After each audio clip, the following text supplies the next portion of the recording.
আজকে আমি চলে আসছি হচ্ছে মাওয়া ফেরিঘাটে।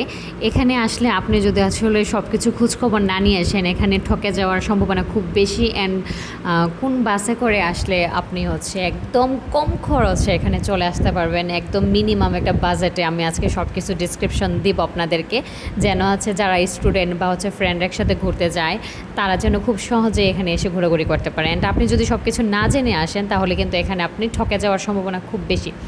তো আমি হচ্ছে গুলিস্তান, ঢাকা গুলিস্তান থেকে আমার যাত্রা শুরু করলাম। অ্যান্ড হচ্ছে এখানে আপনার এভারগ্রিন নামে একটা বাস পাওয়া যায়, যেটা হচ্ছে মাত্র 60 টাকা। গুলিস্তান থেকে মাত্র 60 টাকা করে মাওয়া ফেরিঘাটে আসা যায়। কিন্তু অন্য বাসগুলো আপনার 100-150 করে কিন্তু ভাড়া নেই, প্লাস হচ্ছে লোকাল। বাট এই এভারগ্রিন বাসটা হচ্ছে একদম ডিরেক্ট মাওয়া চলে আসে গুলিস্তান থেকে, মাত্র 60 টাকা। তো রাস্তাও বেশি সময় লাগে নাই, আধ ঘন্টা 40 মিনিটের মতো লাগছে। সকাল সকাল কোনো জ্যাম নাই। তো হচ্ছে আমরা যাচ্ছি মাওয়া ফেরিঘাটের দিকে। আর এখানে হচ্ছে ইলিশ, এটা কী যেন প্রজেক্ট মনে হয়, আমি এটা আসলে ভুলে গেছি, আমি এটাতে যাই না। শুনেছি ভেতরে অনেক সুন্দর, বাট সব কিছু অনেক এক্সপেন্সিভ। আমার আসলে এত এক্সপেন্সিভ কিছু দরকার নাই। প্লাস হচ্ছে এখান থেকে আমি মাওয়ার যে ফিলটা ওইটা পাবো না। তো সেই জন্য হচ্ছে আমি মাওয়া একদম ডিরেক্ট ফেরিঘাটে চলে যাচ্ছি। ওইখানে যে আশেপাশে দোকানগুলো আছে ওই দিক থেকে হচ্ছে আমি খাওয়া দাওয়া করব। তো আমি একদম যেই দোকানটা একদম পাশে, প্রথম হচ্ছে ওইটাতে যাব। আমি ওইটাতেই আগে যখন গেছিলাম তখন ওইটাতেই আমি খাওয়া দাওয়া করছি। বাট এইবার একটু ঝামেলা হয়েছে। যেটা ছিল দোকান ওইটার মধ্যে, তারা মানে আমাদের কাছে ইলিশের দাম একদম ডাবল ডাবল চাইতেছিল। অ্যান্ড আমি বুঝতে পারছি যে ওইদিকে মানুষের ভিড়, এই জন্য এমন করতেছে। তো আমরা চলে আসছি এইখানে। এইটার নাম আমি বলে দেবো আপনাদেরকে। এখানে হচ্ছে মোটামুটি ভালোই ইলিশ পাওয়া যায়। অ্যান্ড হচ্ছে দামও তারা হচ্ছে এত একদম গলা কাটা দাম রাখে না। অ্যান্ড হচ্ছে সব কিছুতেই ধরেন তেলের জন্য আলাদা 100 টাকা। আমরা আবার সাথে হচ্ছে বেগুন ভাজা, প্লাস হচ্ছে সাথে ভর্তা করে দিবে। তো সব কিছু মিলিয়ে হচ্ছে আমাদের কত আসছিল, আমাদের তাদেরকে মনে হয় আমাদের 950 বা 1000 টাকা দেওয়া লাগছিলো। যেহেতু হচ্ছে আমরা মানুষ কম, সেই জন্য আমরা হচ্ছে বড় ইলিশ মাছ নেই।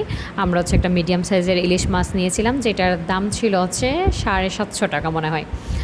অ্যান্ড হচ্ছে আপনার 1 কেজি বা বড় ইলিশ মাছ আছে, কিন্তু আমার মনে হয় আছে ইলিশ মাছ বড় হলে খাইতে সমস্যা হয়, মানে খাওয়ার মধ্যে টেস্ট কম পাওয়া যায়। কারণ বড় ইলিশ মাছগুলোর মধ্যে ডিম খুব বেশি থাকে অ্যান্ড কেমন যেন একটা থাকে। তো মিডিয়াম সাইজেরগুলো নিলে ভালো, দামও কম আছে। অ্যান্ড মাছের ডিমটাও খেয়ে মজা পাওয়া যায়। তো আমরা মাছের ডিম সাথে হচ্ছে বেগুন ভাজা নিছি।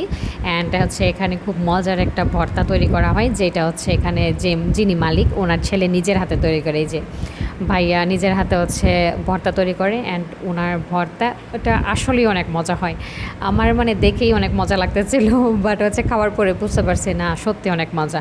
অ্যান্ড আমি তো আসলে একটু ঝাল বেশি খাই, তো আমরা বলে দিয়েছিলাম যে একটু ঝাল বাড়াই দেওয়ার জন্য। আমি একটু ঝাল ঢাল আবার খাই বেশি।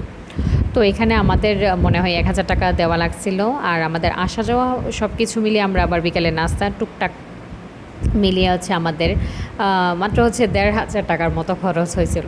আসলে খুবই কম। আপনি একদম বাজেট ফ্রেন্ডলির মধ্যে এইভাবে মাওয়া ফেরিঘাটে যাইয়া খাইয়া, অ্যান্ড হচ্ছে এত সুন্দর প্রাকৃতিক পরিবেশ। সবাই চেষ্টা করবেন দুপুরের আগে যাওয়ার জন্য। দুপুরের আগে গেলে হচ্ছে খাওয়া দাওয়া দুপুরে করে ফেলবেন। অ্যান্ড দেন হচ্ছে বিকেলে অনেক সুন্দর একটা পরিবেশ থাকে, ওইটা ফিল করা যায়। তো এই যে হচ্ছে আমাদের ইলিশ মাছ ভাজা, ভর্তা অ্যান্ড ডিমটা অনেক অনেক মজা ছিল। অ্যান্ড সব কিছু মিলাই আমি আসলে এত খাইতে পারি না, আমি যতটুকু পারছি খাইছি। অ্যান্ড হচ্ছে তাদের ভাতটা চাল টাল মানে এগুলো সবই খুব সুইটেবল ছিল অ্যান্ড খুব ভালো ছিল।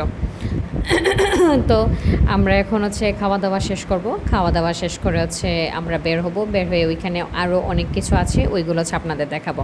তো এটা হচ্ছে সেই রেস্টুরেন্ট, আপনারা চেষ্টা করবেন এখানে যাওয়ার জন্য। ইলিশ ভাজা রেস্টুরেন্ট এটার নাম।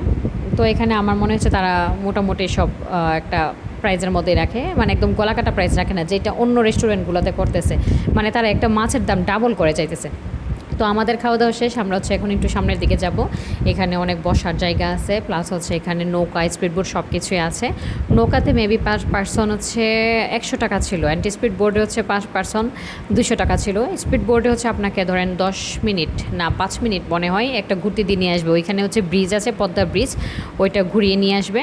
আর নৌকাতে হচ্ছে একসাথে অনেক মানুষ থাকে, তো সেই জন্য হচ্ছে টাকাটা কম, 100 টাকা মেবি ছিল। আর আপনি চাইলে হচ্ছে পুরা নৌকা ভাড়া করেও নিয়ে যেতে পারবেন, যে দুইজনে নিয়ে ঘুরে আসবেন, একটু মজা হবে, অথবা কেউ যদি চায় ঘন্টাখানেকের জন্য নেওয়ার জন্য সেইটাও পারা যায়।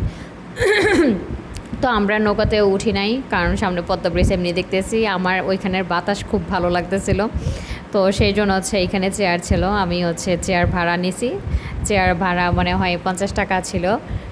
তো চেয়ার ভাড়া নিয়ে এখানে বসে বসে আমি দেখতেছিলাম মানুষ যাইতেছে আসতেছে, নৌকাগুলা যাইতেছে আসতেছে। মানে আসলে অন্যরকম একটা ফিলিংস লাগতেছিল। ঢাকার মধ্যে এই পরিবেশ এইসব বসা, আরে কি শান্তি, কি আরাম। হ্যাঁ, কারণ ঢাকার যে জ্যামের কথা মনে পড়লেই আমার ভালো লাগে না, কিন্তু এই যে এইখানের যে একটা ফিলিংস, বিকেলে একটা ঠান্ডা বাতাস, অসাধারণ একটা পরিবেশ, মানে অনেক অনেক সুন্দর। আলহামদুলিল্লাহ, আল্লাহর দুনিয়ায় এত সুন্দর সুন্দর জায়গা আছে, অ্যান্ড আল্লাহ এত সুন্দর সুন্দর জায়গা যাওয়ার তৌফিক দিচ্ছে, এটাই এটাই অনেক কিছু। তো আপনারা চেষ্টা করবেন, যারা উইকেন্ডে সময় পান, যারা ঢাকায় থাকেন, অবশ্যই গিয়ে একটু ঘুরে আসবেন, মাইন্ড ফ্রেশ হবে। অ্যান্ড যাদের বাচ্চা কাচ্চা আছে তারা তো অবশ্যই যাবেন, কারণ আসলে আপনারা যদি বাচ্চা কাচ্চাদের নিয়ে না যান তারা কিভাবে যাবে। আসলে এরকম পরিবেশে একটু যাওয়া দরকার, মাঝে মাঝে একটু মাইন্ড ফ্রেশের দরকার। অ্যান্ড এটা অন্যতম আমার মাইন্ড ফ্রেশের একটা ব্যাপার। এটা প্রাণের যেই আমের জুসটা পাওয়া যায়, ওইটা সব জায়গায় পাওয়া যায় না, বাট আমি ভাগ্যবশত এখানে পাইছি অ্যান্ড খাইলাম। অ্যান্ড বিকেলের দিকে এইদিকে একদম সম্পূর্ণ একটা মেলার মতো হয়। তো সব মিলে আলহামদুলিল্লাহ অনেক সুন্দর ছিল। আপনারাও যাবেন, আমার জন্য দোয়া করবেন। ভালো থাকবেন, বাই বাই।